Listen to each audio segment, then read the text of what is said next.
The man is eating grilled corn. He notices his son is crying from the hot sauce on the corn, but he still eats with gusto. Then he notices people around them love spicy food, so an idea hits him. He decides to make spicy chips. He buys a lot of hot sauce and keeps testing new recipes, but the sauce he makes has his son yelling from the heat. Hot? Like elote hot? Good hot? No, bad. While they insist on making the sauce by hand, many factories are mixing with tech, using test tubes and injectors to blend chili extract. The heat doubles, but it is not natural. Richard insists on real ingredients paired with a Mexican-style hot sauce to thoroughly mix the spices. He even borrows a hamster wheel. The whole family runs all over town, tasting every kind of chili. Finally, they dial in a spicy flavor that is delicious and addictive. Ow, burn! Burns good or burns bad? It burns good.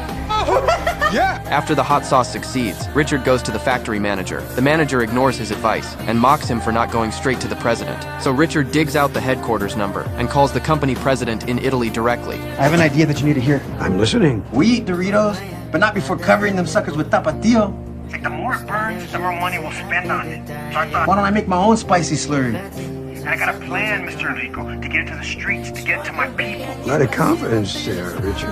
Yes, sir. If it's okay, I'd like to send you some samples, sir. More than okay. He mails the sample to Roger. After Roger tastes it, he just cannot stop. In the end, he does not even have time to wipe his hands before calling Richard back, saying he will fly to the United States for an inspection. When Roger's car stops in front of the plant, Richard's fate begins to change. Once Roger arrives at the factory, he calls Richard to the conference room and has him present a product briefing. The canned script is impossible for Richard to read, so he goes off script. Richard holds up his FIamin'Hot Cheetos and talks about how good they taste. But when the executives ask about market share, Richard does not know what that term means, so he gestures the length of a supermarket shelf. The room bursts into laughter. Then Richard uses plain language to explain how ordinary people love spicy flavors. Roger even stands up and copies his arms spread and decides to back the proposal. However, after FIamin'Hot Cheetos go into production, they do not get a strong response. The plant manager decides to stop making the flavor. The setback leaves Richard doubting himself. That night, Richard cannot sleep. Talking with his family, he realizes the factory never advertised FIamin'Hot Cheetos. Richard suddenly has a plan. He loads up the factory's inventory of FIamin'Hot Cheetos